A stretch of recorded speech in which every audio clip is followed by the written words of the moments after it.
as I write you this letter. Days past and days yet to come, and the message of freedom. The message of freedom. How was your evening, Matt? Not bad. Not bad. It was rainy, at least where I was. Yeah, a little rainy, but I like sleeping with the pitter-patter of that rain on the roof anyway. Yeah, but I don't like driving in it, especially on Route 50 heading west up. There's a plateau. You actually go through Maryland, and then you come back into West Virginia. You go by the Cathedral State Park, which, if you know anything about that, that's where the virgin hemlock forest is, and then you come into Aurora. And then there's a big windy road. You go down a mountain side, basically, and come in, and you end up by Cool Springs. And then where I was going last night was actually, I've been down this road twice. It's called Frog Hollow Road. And it comes out in Tunnelton, West Virginia in Preston County. And I met up with a supporter there to deliver some signs last night. Nice. And on my way back, I stopped at Cool Springs, the little gas station slash hardware store slash grocery store slash restaurant, and of course they have all the old farm equipment out there and a steam engine, and they have a set-up covered bridge. You've been by there, haven't you? I've been. Yeah, it's been a while, but I've been by. So one of the things that I do in my travels is, for the most part, I try to avoid, because of the recommendations, I try to avoid going to major grocery stores. So I'll go to a local, for instance, I go to Orr's Farm Market to get some fresh stuff, and I go to convenience stores to get bread, even though it's a little bit more expensive, just so I don't have to be around 50 or 60 people. I think that's a smart thing to do. But I always walk by the aisle that might have the toilet paper just to see whether there is any available. And at Cool Springs, I stopped there, and of course they're doing takeout for their restaurant. And I like their bean soup because I stop there every time I go through. And while I was waiting for them to heat up my bean soup, I walked around to where the paper products were to see if there was any toilet paper. And shockingly, there were about, I shouldn't say that. I guess I've already given it away. Everybody might rush to Cool Springs now from down here because they're hunting for toilet paper. But they had about 6 4-packs of toilet paper available. So it's very interesting. There's no traffic on the roads. Of course, there's not usually a lot of traffic on the roads up that way anyway. But there was I probably didn't pass 10 cars the whole night. It's shocking. And you were on the road for a couple of hours. Yeah, a couple hours each way. Coming back was about 3 hours. So, wow. Yeah. So today we're going to touch base on a little bit of stuff we didn't get to yesterday, the budget-related items, specifically how I went about proposing an alternative budget to what took place what the governor proposed in 2017 when he offered the $450 million tax increase.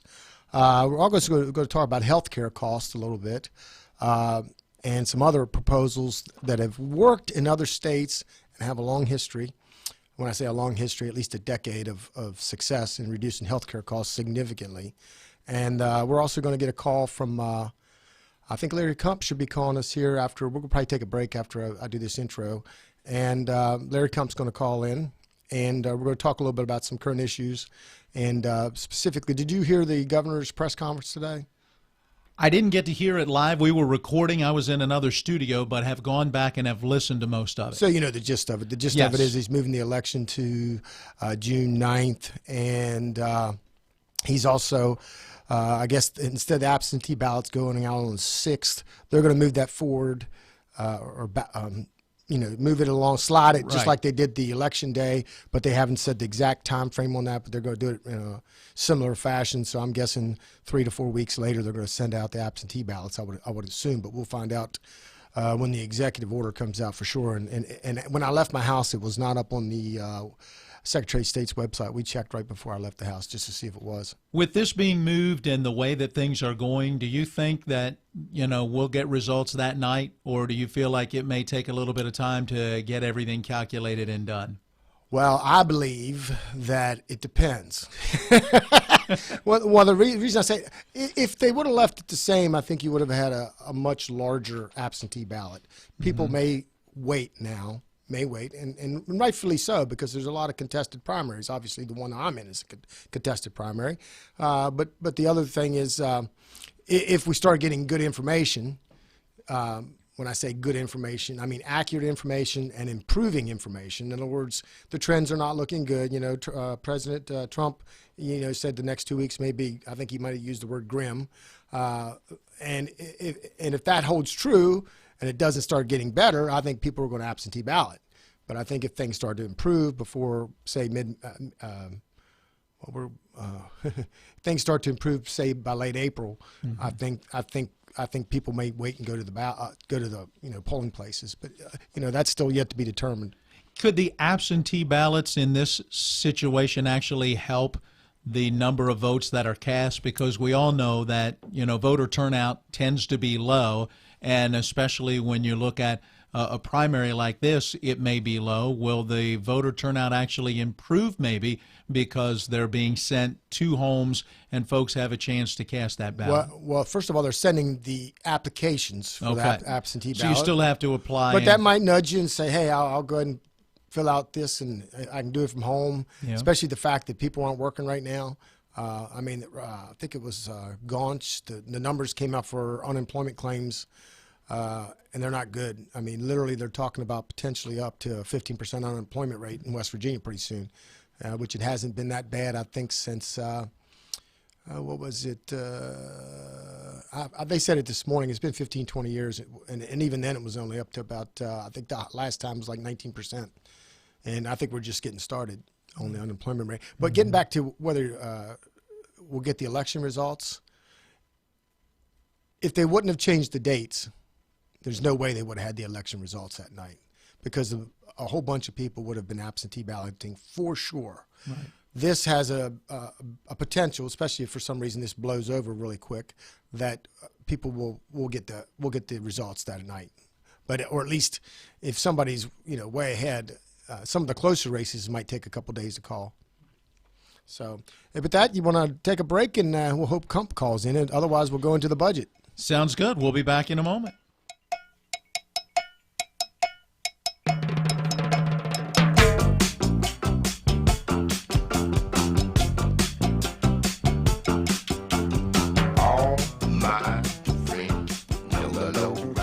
Jim Justice was Hillary Clinton's running mate, and Woody Thrasher backed Justice's tax hike. Mike Folk led the fight against it and won. Mike Folk, taxpayer hero. For governor, because West Virginia needs a conservative champion. Mike Folk, putting taxpayers first. I'm Mike Folk. Jim ran as a Democrat, and Woody was one less than a year ago. Neither supported Donald Trump. I did.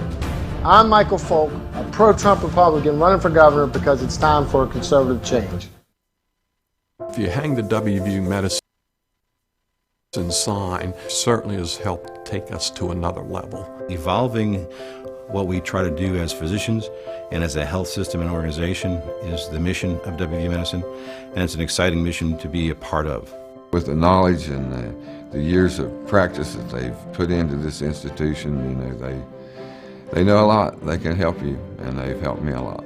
Having people treated locally enhances their overall care. When will I be able to retire?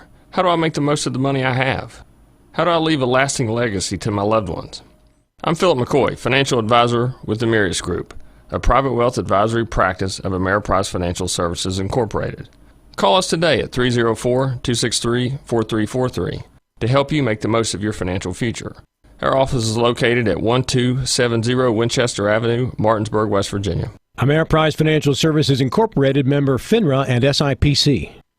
In whatever you do, it's good to go the extra mile. But when we go to Antwerp, Belgium to buy a diamond for you, we go the extra 7,982 miles, the distance from here to Antwerp. And when you see your new diamond, the sparkle in your eyes will tell us it was worth it to go the distance.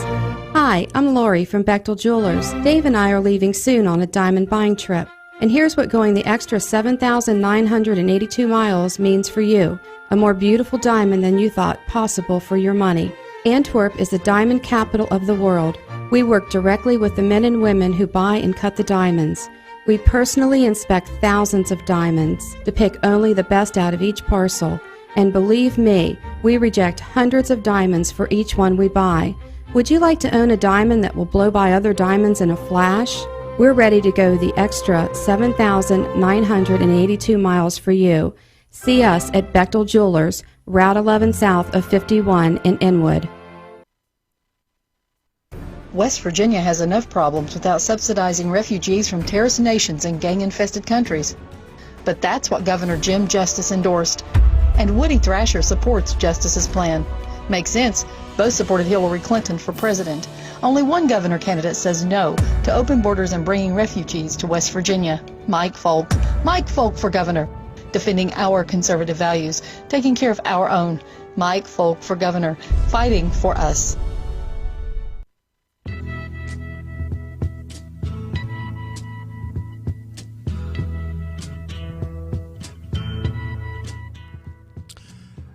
Welcome back, and here we got somebody on the line, but before we go to Larry, I want to, if you don't mind waiting for a minute, Larry, I've got a something I meant to mention, and it's a very serious nature, at least if it's true, and I don't have any doubt, any reason to not believe it's true, because it's the second place I've heard it. Of course, I heard it, I saw it, I think, on Facebook first, so you got to take that with a grain of salt, but then when somebody actually takes the effort to call you and tell you about what's going on, then I start taking it serious. So, and I'm not going to mention the gentleman's name, because that's sometimes these people that tell me these things, types of things, are quite fearful for probably their jobs, because they might work for the government in this case. So we have an issue with our corrections officers. I was just received a call literally before we got on here, wasn't it, Matt? Literally 5 minutes before we got on. I got a call that a gentleman is concerned that in the state of West Virginia, we are releasing nonviolent offenders on ankle bracelets, and they're allowed to go back to their homes. I don't know if they're under house arrest or not, but the way the caller indicated that they're allowed, and this is even happening in some serious border counties that have outbreaks, across their state lines, very close, and they're very fearful that these people will come back into the facility and potentially be asymptomatic and spread the virus. They are also concerned about vendors coming in, not being checked thoroughly, properly, and the medical people inside the facility not understanding the how viruses act and things like that. These are nurses. And this is the really biggest problem that I heard was that they have some of those, what do they call it, N95 mask? Is that the letter? I believe. Well, anyway, the masks that you're supposed to, I guess you call medical grade masks that are supposed to prevent the virus from coming in, or somebody that, if they're wearing it, prevent them from spreading the virus, that the managers in our correctional facilities have those locked up and are not allowing the correction officers to use them. I see that as a problem myself, especially somebody that has to deal with large populations of individuals that may or may not be carrying the virus, especially once these people that are on, that were released with their ankle bracelets might come back in 2 or 3 weeks and may be asymptomatic, may be a carrier. And that flows into what that doctor said in that I referred to, Dr. Schaffner from Vanderbilt University, who said he believes and he's an immunologist, used to be the head of the National Foundation of Infectious Diseases, that up to 70% of the people that get this virus show no symptoms or very mild symptoms. So I think I would plead for the governor, and this is not political in any nature, that if this is true, that needs to be, it's similar to, not nearly to the level of obviously medical personnel, but when you're in a close environment, especially with the way there's no air filtration systems in these, at least not very good ones, in these facilities. And being an airline pilot, I know how being in literally in our case, a pressurized can and recirculating air can be a problem in airplanes. So just want to put that out there. If you're listening statewide and you have concerns for that family members that work there, And even if you don't have family members there, make a call to the governor's office and say he needs to really research that. And that number is 304-558-2000. And put the pressure. That's under the Department of Military Affairs. That all falls under Hoyer, I believe, or the secretary level. And with that, I guess Kump's on board. I'm here. How you doing today, Larry? I'm doing super duper. Always get a good quirk from you. You probably got a good joke or two, but you're probably not allowed to tell them on the radio. Well, some of them I can't tell on the radio. Yeah, so what do you think about what happened today with the election? Well, I was not surprised, but pretty well resigned to it. Evidently, the pressure was building to the point that they had to change the date. I'd rather it not have been changed, but I understand the concerns. Are you familiar with the code section that allows that to happen, take place? I understand that the Secretary of State can change that. I was kind of surprised that the governor said that he made that decision. My understanding of the code is that the Secretary of State has that authority. Yeah, I think it's 3-1. Now, and I ran this by this particular thing I talked to. I ran it by a former colleague of ours who happens to be an attorney also. Okay. And he said it's pretty clear under 3-1A. And I read it first. He was the one that actually pointed it out to me. And I read after that, I read it, and I can kind of confirm the same thing. So a lot of it, we'll have to wait and see what the executive order says. Now, if it's co-signed by Mac Warner, Secretary of State, I don't think it'll have a problem. No. It should be done. But under 3-1A-6E1, it reads, the Secretary of State shall also have the power, after consultation with the Secretary of the Department of Military Affairs and Public Safety, to implement emergency procedures and rules to ensure that all eligible voters have the opportunity to cast a valid ballot and to uphold the integrity of an election in the event of natural disaster as declared by the governor of this state, terrorist attack, war, or general emergency, if any of which occur during or immediately preceding an election. So immediately preceding an election would be the operative word here. And, right. Of course, the natural disaster, I think, is where he declared it under Chapter 15. Right. So I think I agree with you that Mac should probably be the one. I don't have a problem with both of them signing it, but technically by our state code, it should be signed by Mac. Yeah, that's my understanding as well. Now, what about the other executive order that was referenced yesterday with the regarding elective medical procedures? That's interesting because, for instance, on the touch a hot nerve, elective procedure is an abortion. But if you postpone the abortion because it's an elective procedure, that compounds the problem, in my mind, of having an abortion to start with, being a staunchly pro-life individual. Well, and this is we went back and listened because I ran the operative phrase by two attorneys, both colleagues of, well, at least actually both of them, I guess, were colleagues of us when we served together, and. Okay. They both agree that there is a loophole in that executive order, and the operative. I'm going to read this executive order now, and then the one former colleague of ours that's an attorney said that Attorney General Patrick Morrissey had said that basically said it was okay, and it prevented elective abortions during this state of emergency. Mm-hmm. But I don't, and that's true to an extent, but the loophole may be this, and I'm going to just read the executive order and then I'll emphasize the phrase. Of course, it went into effect, and of course, they reference Chapter 15. It says that all elective medical procedures are hereby prohibited, provided that patients will still have access to urgent, medically necessary procedures like those needed to preserve the patient's life or long-term health, and provided that this prohibition applies equally to all types of elective medical procedures, procedures performed in hospitals, offices, and clinics throughout the state. The term elective includes medical procedures that are not immediately medically necessary to preserve the patient's life or long-term health. And here's the key phrase. There's 3 exceptions. Except that procedures that cannot be postponed without compromising the patient's long-term health, procedures that cannot be performed consistent with other law at a later date, or procedures that are religiously mandated shall not be considered elective under this order. In other words, I would imagine they were talking about circumcisions there. Circumcision, right. Yeah, so, but the middle exception is the one that I see as the loophole.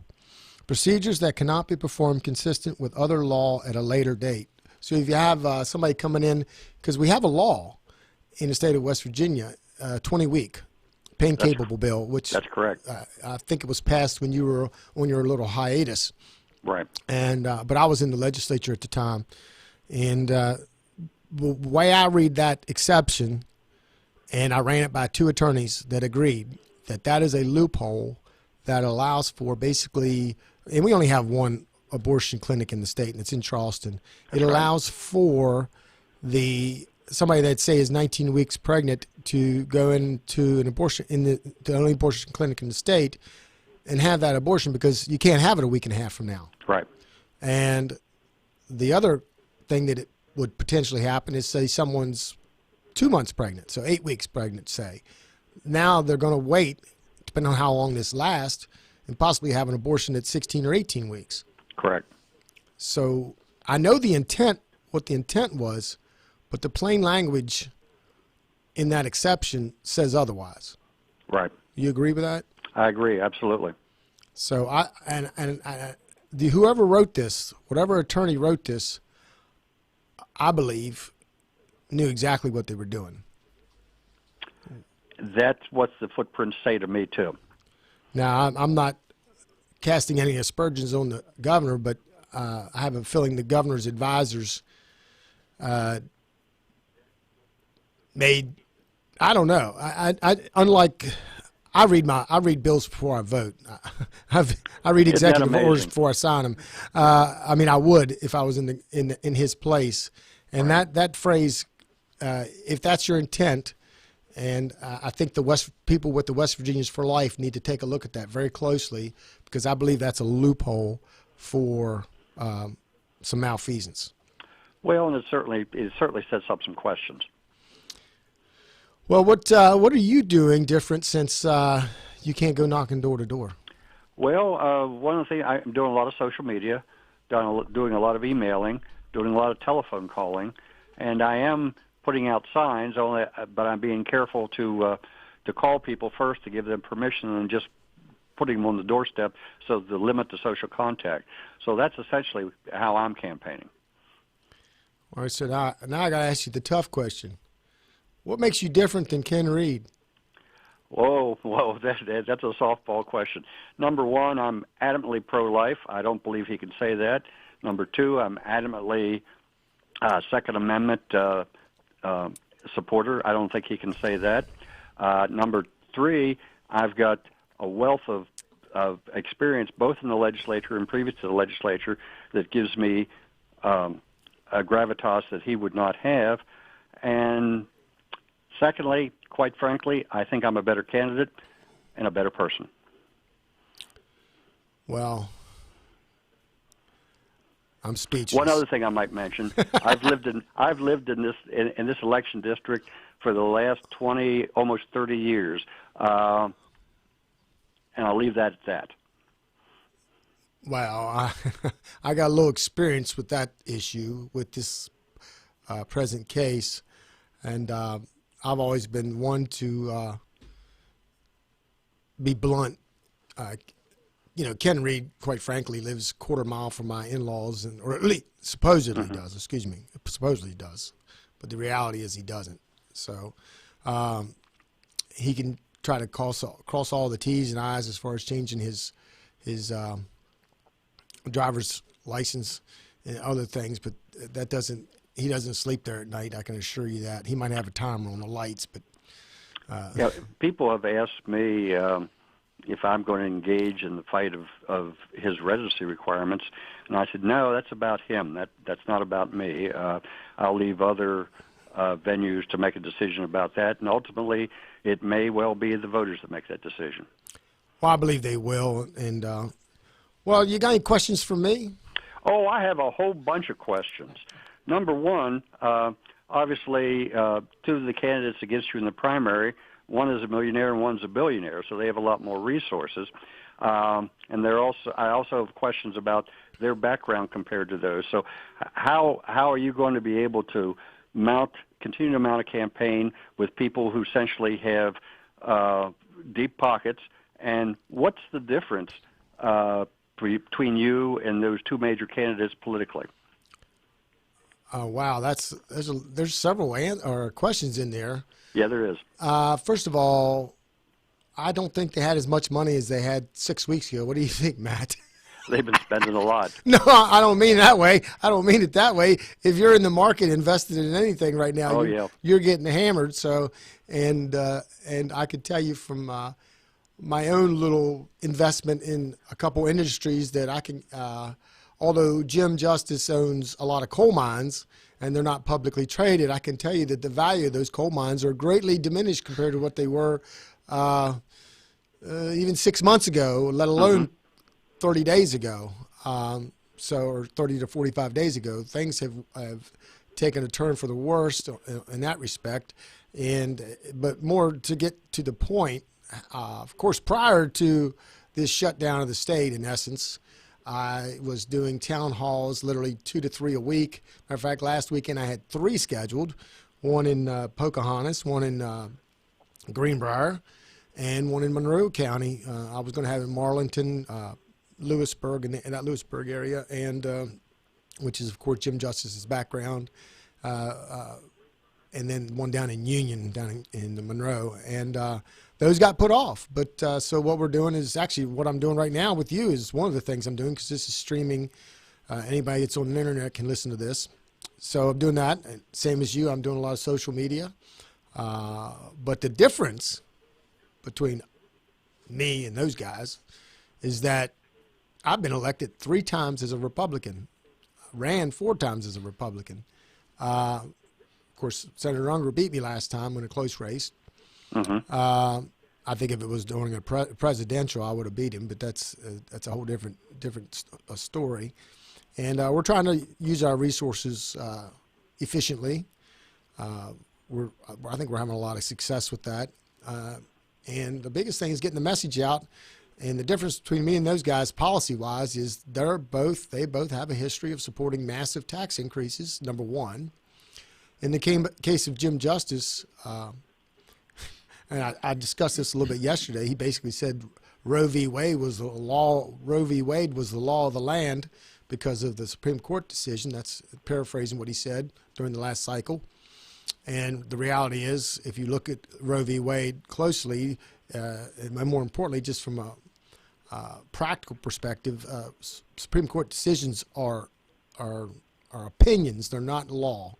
And oftentimes in our history of the Supreme Court, opinions of the Supreme Court have been overturned by later court decisions. So that's different. And, of course, in the case of Justice in the Second Amendment, he's very wishy-washy on, and I'm sure you voted for the campus carry bill. I did. He's very wishy-washy on that, just as early as about 6 months ago when he was doing his free dinners, trying to provide everybody free dinners with town hall events. He was on record in Shepherdstown saying he was concerned with the campus carry and how the different university and college presidents were worried about it. And then going back to the 2016 cycle, while being asked a question in front of an audience of students, it was clear that the question was about constitutional carry, because his answer said that he didn't think any John Doe should be allowed to have a weapon, a gun, without training, which, of course, constitutional carry, you're not, and quite frankly, before the constitutional carry even passed, you could open carry, you could have a gun. You could. It was state law, and you didn't have to have any training in that respect. And so obviously I'm and I've been on record totally against red flag laws. As a matter of fact, I think yesterday I read that my press release from back in August on that, and I could go on and on and on. And it's really, the difference is, I guess the biggest difference in both these guys is, in the case of Thrasher, you ever heard of Canterbury Tales? The Twitter, Oh, yes. All right, there's a Twitter handle out there called Canterbury Tales. And my opinion is that, I'm pretty sure, that is actually Steve Canterbury, the former administrator of the state Supreme Court. Mm-hmm. And he, on one of his tweets, he actually said, in the case of Thrasher, that he was the most coached, consulted, et cetera, candidate he's seen for a long time. In other words, these ideas aren't coming from Woody Thrasher. These are coming from the likes of the Conrad Lucases and things like that. And even the first time he was on a radio show, or one of the first times, he was on Tom Roten's show after he announced, and he actually said something to Tom was asking him a question, and it was clear that it was a difficult question for him to answer it. And he called, he says, "I can't hear you, Tom, I can't hear you." And then he hung up, and Tom called him back, and then he had the answer. And it was clear that he got off the radio call and got his coaching, and then went back on and talked about it. And he talks literally, it's sort of like Rob and Dave had somebody on this morning that's running on the Democrat side. Matt, you'll get a kick out of this. So they asked him if he was for teacher pay raises this morning, Ben Salango. They asked him if he was for teacher pay raises this morning, and of course he said he was. No, I know what it was. It was a question about locality pay. And he said, "Yes, I'm for locality pay, but the locality is the state of West Virginia. And so everybody should be getting a pay raise, equal pay raises," which is just ludicrous, quite frankly. And don't get me wrong, teachers need to make a fair wage, but it needs to be relative to their cost of living. Exactly. In other words, the Eastern Panhandle, probably Morgantown area, some other places in the state, probably Cabell County, have a lot higher cost of living than other parts of the state. And so they should be paid accordingly, and it should be done from an objective measure like the federal government does. They have their cost of living indexes for the D.C. area, for instance, for San Francisco, for Chicago. If you work on a federal job, you get paid based on cost of living. It would be easy to do it by a fairly independent measure, and you wouldn't maybe change it every year, but set it every 5 years. Right. But in the case of Ben this morning, he was asked that question, and of course Dave was the one that asked. So here's the question: How do you pay for that? Mm-hmm. And he says, "Well, I'm not going to do it with tax increases. We can't afford tax increases." And he goes, "Well, how would you do it then?" He goes, "Well, we need to tax out-of-state corporations more." Oh, for Pete's sake. So, well, if that's not the very definition of a tax increase, I don't know what is. So, in one hand, he says not a tax increase. In the other hand, he says we're going to tax somebody else more. And in the case of business, we've got our business taxes, with the exception of a few things, like equipment inventory tax, very competitive with neighboring states. But the equipment inventory tax is a burdensome tax. It's not a zero-sum game to get rid of it. And because concrete pads that don't have anything on them because they've been torn down because industry left, and the example I'm giving is what I've seen along Route 2 from Chester clear down to Huntington. They don't pay property taxes on the buildings if the buildings don't exist. So it's not a zero-sum game to get rid of that, and there's definitely some fat to cut in the Department of Education.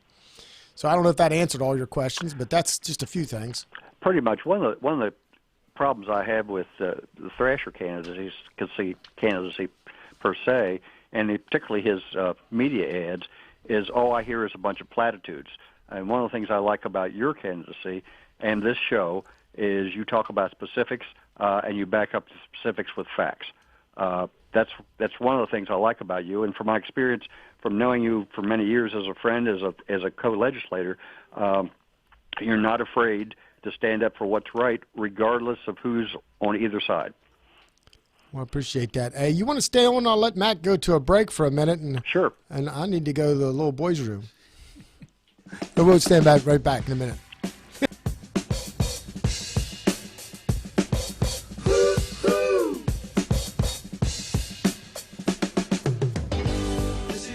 West Virginia has enough problems without subsidizing refugees from terrorist nations and gang-infested countries. But that's what Governor Jim Justice endorsed. And Woody Thrasher supports Justice's plan. Makes sense. Both supported Hillary Clinton for president. Only one governor candidate says no to open borders and bringing refugees to West Virginia. Mike Folk. Mike Folk for governor. Defending our conservative values. Taking care of our own. Mike Folk for governor. Fighting for us. Orsini's, not just an appliance store anymore. They're your one-stop resource for all home needs, whether it's custom kitchen design, countertops, or cabinets, or check out their new sleep studio with Tempur-Pedic, Sealy, and Stearns & Foster. For all of your outdoor living needs, Orsini's has Gladiator Garage Works, Traeger grills, barbecue accessories, barbecue rubs and sauces, and every flavor wood pellets. Visit their brand new 8,200 square foot showroom at 360 Hack Wilson Way, 304-267-7251, Orsinis.com.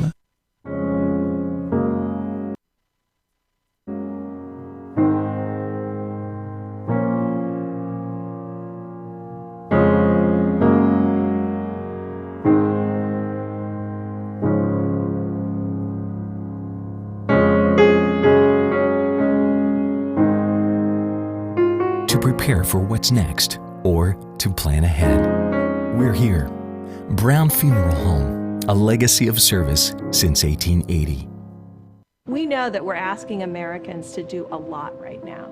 So we're asking everyone to be selfless for others so that we can protect those who are most susceptible to this virus. A question I often get asked is, why should young people care about the spread of coronavirus? Well, we know that people with underlying medical conditions over the age of 60 are at highest risk, but they've got to get it from somebody. Social distancing is really physical separation of people. It's what we refer to when we ask people to stay at least 6 feet apart. Not going to bars, not going to restaurants, not going to theaters where there are a lot of people. It all just means physical separation so that you have a space between you and others who might actually be infected or infect you. We all have a role to play in preventing person-to-person spread of this disease, which can be deadly for vulnerable groups. For more information on how you can social distance, please go to coronavirus.gov.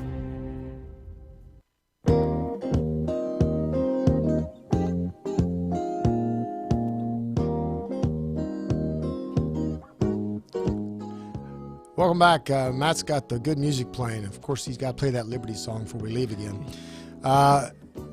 You still there, Larry? Still here. Okay. Still here. Well, I don't know if you heard what Matt and I were talking about off air in between the break here, but No, we were talking about. I got home from Tunnelton, West Virginia, where I dropped off a bunch of signs up in Preston County last night, and coming in my lane, and I know you're familiar with it. It's about a quarter to a third mile long, and there's an alfalfa field right next to it. And it seems like every year those deer herds exponentially grow as the housing developments grow and there's fewer farm fields around here. They all congregate in my alfalfa field after dark and sometimes right before dark. And Jim Justice was Hillary Clinton's running mate, and Woody Thrasher backed Justice's tax get hike. a bunch of deer hunters down here and get some damage permits and thin them out a little bit. Maybe we can feed some of these people that are looking for food, because I know when I come up here from my house here in Swan Pond there, Matt, you drive by Crestview and there's a line out the door every day. And wow. But hey, you want to I want to we talked about Thrasher, but let's to tell you where a little bit difference with Justice. Okay. And this is funny because both these guys you were there when we passed what we fondly referred to as the Greenbriar Bill, weren't you? I was. And I believe you were probably like me and did not vote for it. That's correct. Yeah, so the Greenbriar Bill, if you don't know, was a bill that had the word Greenbriar, I don't believe, was anywhere in the bill, was it? It wasn't. I couldn't find it. No, but the qualifications to get that up to, I think at that time it was a $25 million tax credit, was that you had to have a hotel that was on the historic register and had at least 500 rooms. Is that about what you recall too? It reminds me when I was in college, the work study things I worked with, we did some grants for equipment, and it was real easy to get the things that you wanted specifically because you just wrote the specifications that only dealt with one company. And that's the what they call the Greenbriar Bill, and that was that phrase, the Greenbriar Bill, was actually coined by, I think, a newspaper in Charleston at the time. But the irony in that is that literally we had, you talking about, I call it like it is, no matter which party it is. I think that bill passed about 80-20, didn't it? It passed by a large majority. I don't know what the exact count was, but it was a big majority. So to point out the difference, the very succinct difference, is these guys have been involved in politics, both of them, through buying influence, through big donations to politicians for many years. You can go look at the irony is that the two guys I'm running against, of course, worked together a couple years ago. They did. One fired the other. Yeah, and that's the, it's funny. Salango was asked this morning also about that very issue about the rise flood relief, and nobody's really dug into that too much. But there are some audio recordings of meetings with Hoyer and things like that, and also some press things that they were trying to. First of all, the houses that they've built, if you figure the amount of money that they've spent, literally have spent $200,000 is the cost to build. And most of these houses are modular or double wides put on permanent foundations. And they're literally twice as what they should cost. But none of them were built before Thrasher left, to my knowledge. And but they were trying to, and this is what I believe the federal investigation was about, divert money to what they would coin as infrastructure projects. And who benefits from that but Thrasher Engineering? But I believe they were both trying to do it, and I'll tell you why. I believe they were both trying to do it because during that 2017 budget cycle, there was a massive amount of proposed increased spending in a line item called Save Our State, and SOS, we had a different name we fondly referred to it as, something that the World War II vets would know what it is. And in the case of, it was $105.5 million of extra spending, and the only way they could do that was the increase in taxation. And we denied them that during the regular session, and during the special session we denied all, but we put some on the back end of the budget. In other words, if we had a surplus, they could use a little bit of it for the tourism and for the infrastructure. And the Fed investigation, I believe, was the result of them trying to divert that money to infrastructure, and instead of actually doing what it was supposed to do, which was build the houses, which they are allowed to do that if they built the houses and completed all the houses that needed to be repaired or replaced. And then what was left over by federal law, my understanding is they were allowed to spend it. But I believe they were trying to divert it, not spend it so they could divert it. And well, the sad thing about this is we still have people that were in that situation. How many years ago has it been? That they're still not whole with their homes.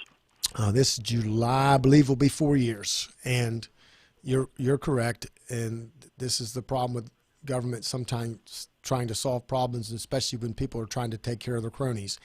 And I believe what happened is they both were in on this. Justice just figured, well, I'll just throw Woody under the bus and we'll go on our way. And I believe that's what took place. That's just my personal opinion. I believe that's what happened, and is sort of the whole reason that Woody is running against justice. And to be a little bit more direct with actual evidence to show that these guys are two sides of the same coin. During the, and this is, and again, going back to buying influence, Woody Thrasher donated to the Justice campaign. I don't know if you're aware of that. Yeah, I was. Yeah, and a bunch of his executives did too, I think in the amount of about $3,500. But what you're probably not aware is he also donated to Bill Cole.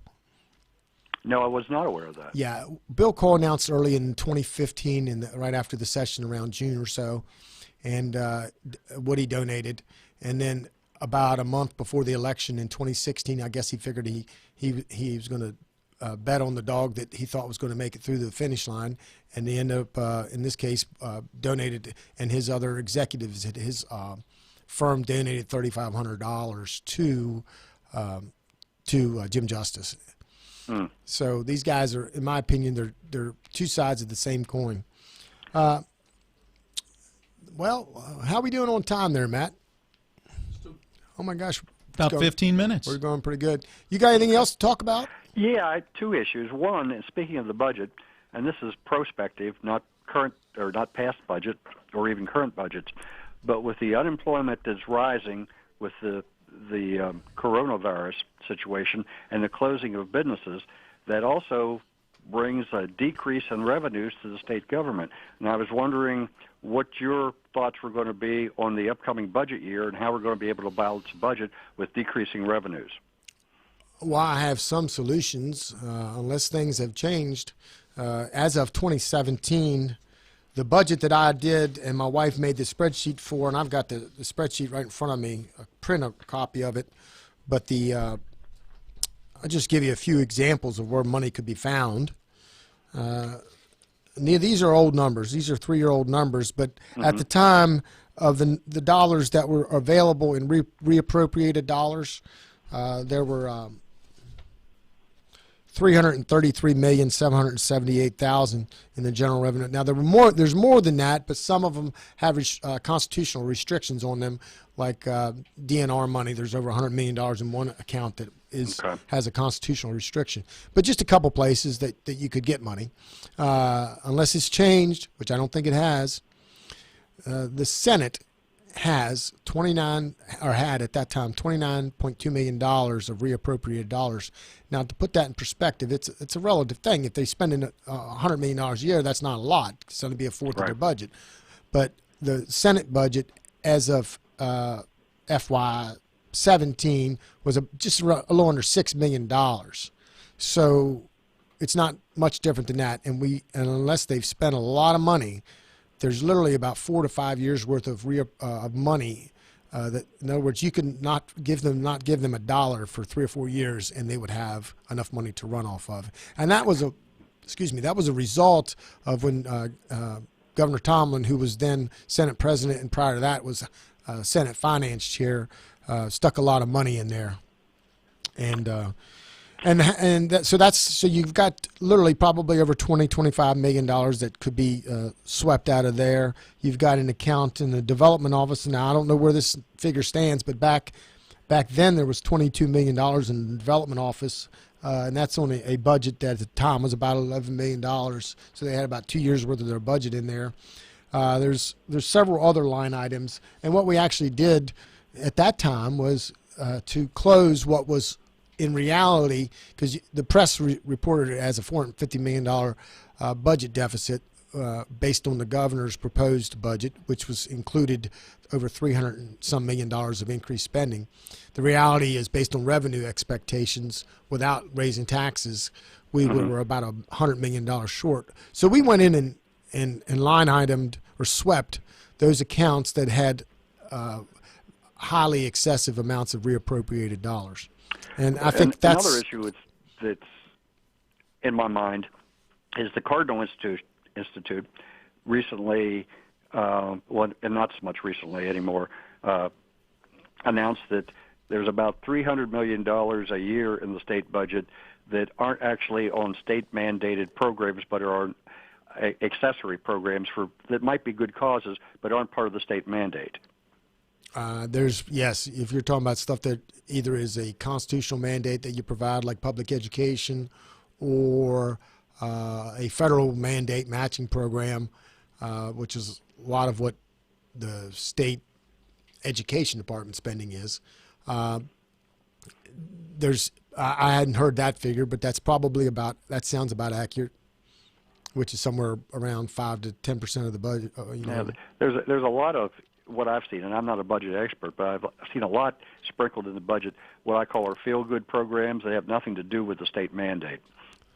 Yeah, and that's, I was talking to one of the finance chairs. I won't say which one, but I'll just say I was talking to one of the current finance chairs during not this current budget year, but last budget year, when all these big surpluses were coming to fruition and stuff like that. And by the way, I think the reason those surpluses were there is because we held strong on not expanding government back in 2017, and it turned out well. And but instead, and of course you know this, they passed a phenomenal amount of supplementals, not this current fiscal legislative session, but last session in 2019, to prevent them from having too big of a surplus. They wanted to spend the money. Right. And I don't know about this, but one of the things that they should have been spending the money on, which is kind of a mandate, it's actually a U.S. constitutional mandate that you provide for indigent legal if somebody gets, it's public defender's office. Right. And that was a habitual, I mentioned all these other funds having reappropriated dollars. That was a fund that never got the amount of money that they needed. Every legislative session that I was down in Charleston, the first thing we did was pass a supplemental spending bill to take care of the public defender's office to make them whole. And actually, literally, you had public defenders waiting on checks because there was no money in the account. So, one of the budget issues that comes up with my constituents a lot, when you push aside this virus pandemic and some of the other issues, the issue keeps coming up again and again about what are we going to do about the roads. What's your position on that? I talked about that a little bit yesterday and maybe the day before. I've got people inside that are familiar with the DOH that believes through waste and policy and the way they bid projects, there's probably at least 5 to 10% waste or inefficient bidding that takes place. And in a budget that I believe, I think the road fund is a little bit, I know it's over $1 billion, but I think it's about $1.2 billion now. Mm-hmm. So that you start running up 5 to 10% of that, now 10% of that of $1.2 billion would be $120 million.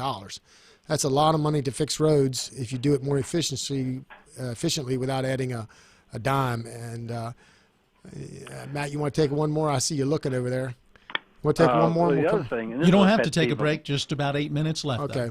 Though. Okay. This is a pet peeve of mine with this pandemic we have and the panic buying and hoarding, which is a real concern of mine. And what I don't understand, and you mentioned it earlier, is what is the deal with people hoarding toilet paper?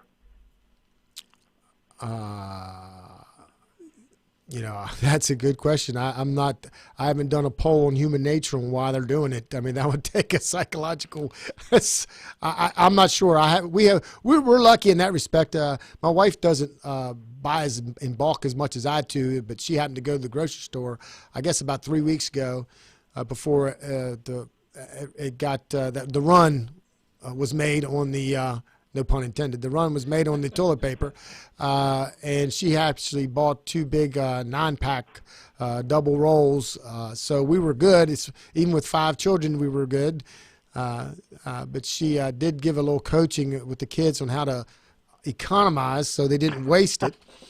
And the one thing that somebody brought to my attention, which is quite disconcerting when you think about it from a fairness perspective, is we've shut down all these, small businesses that sell clothes, as an example, right. Department stores that don't sell things that are considered essential, but yet Walmart is still selling all those things, but they just happen to have a grocery store in their building. Yeah. I think that's very problematic from a fairness perspective, and the fact that you're having people going to there's fewer stores open, so everybody's going to the same ones, so you still have the same problem with crowds. Right. And if your intent, and this is what I brought up yesterday, I believe we were talking about yesterday I talked about Taiwan and how they took a different approach. Yeah, Right. so they took a different approach in Taiwan. They didn't shut down their economy, and they've got a direct link to China. They were having direct flights to Wuhan, which is where this started. And the article I read, which is about a week and a half old, but they only had 158 cases. And, they had been doing flights clear into January from Wuhan, where this epicenter started. And yet they have not violated, or in any respect, for the most part, that I've, at least in this article, the civil liberties of their citizens. Now, what they did, though, that was very different than what we're doing, especially in the state of West Virginia. I just don't think we have accurate information. I don't think we're telling all the information, and they were very transparent in the case of in the case of Taiwan. They were very transparent, and it's a good case study if it holds true, because Taipei is a city of about 2.5 million people. The city alone. It's huge. And it's an island state, so it's not like you can drive across the interstate and get there like somebody can from Maryland or Virginia or Pennsylvania or Kentucky or Ohio. But it's still a pretty good case study in the sense that the whole population of that country is in excess of 25 million. And if they really only have 158 cases, I don't think that the China numbers are in any remote way accurate. Matter of fact, Bloomberg just did a story on it. I saw the headline. I read the first sentence or two, but then I had to get in here. But the numbers coming out of China are clearly not accurate. They're lowball. They lowballed them all. It started. We see evidence that the virus was first found in early November, but they didn't admit to it until late December. So this has been going on longer than we think. It's pretty clear of that, which means, especially if you believe that 70% number, that people are not symptomatic, or if they are, they're mildly symptomatic. You've had thousands and thousands of people travel all over the world out of China in that month and a half, 2 month period before they even admitted they had a virus problem. And that's very problematic. I'm still researching it. I think the data is all over the place. I've talked to two professionals inside two different alphabet agencies in D.C. I'm not going to say which ones, but they all are related to this issue. I have two friends, one a lifelong friend, and the one that's a lifelong friend said that the stuff coming out of China was definitely problematic, and the other one, who works for one of those alphabet agencies that's dealing with this as we speak, she's on a team. She said that their whole team says the data, you just can't believe anything in the data, so how can you make decisions when the data is probably not accurate? And yeah, if your database isn't accurate, you're in a world of hurt. Hey, I'm gonna let you go so I can finish up, because I got 2 minutes to say a few things to the folks out there listening, and and we'll be back tomorrow at 3:00. Well, the only thing I have to say is everybody should vote for Mike Folk. Thank you, Larry. Talk to you later. Folks, thank you for joining us today. If you want to, and we forgot to tell you this, but Larry ended up staying on a lot longer than we planned. Tomorrow, if you want to call in, it's 304-263-6540. If you have questions that you want me to answer between now and tomorrow, I mean, you can always reach out to me on my Michael Folk for West Virginia Governor. You can send me an email, mcfolk34@gmail.com. Matt's telling me I got 1 minute, so we're getting it done. I'm new at this, so you have to forgive me if I don't sound like a normal radio guy or TV guy. But if you like what you hear today and you're on Facebook and you haven't checked out my Facebook page, please go check it out. Like it. If you have any questions, you can also instant message me on Facebook. If we're not friends on Facebook, I got a few places left. You're only allowed a limit of 5,000, I believe, and I'm getting very close to that limit. But my personal Facebook page is Michael Folk, spelled F-O-L-K. You'll have a great evening. Please be safe out there. Take care of your older neighbors. Check on your older neighbors by phone, preferably. Offer to do some grocery shopping for them because those are the most vulnerable in this situation. And in Liberty. Message of freedom.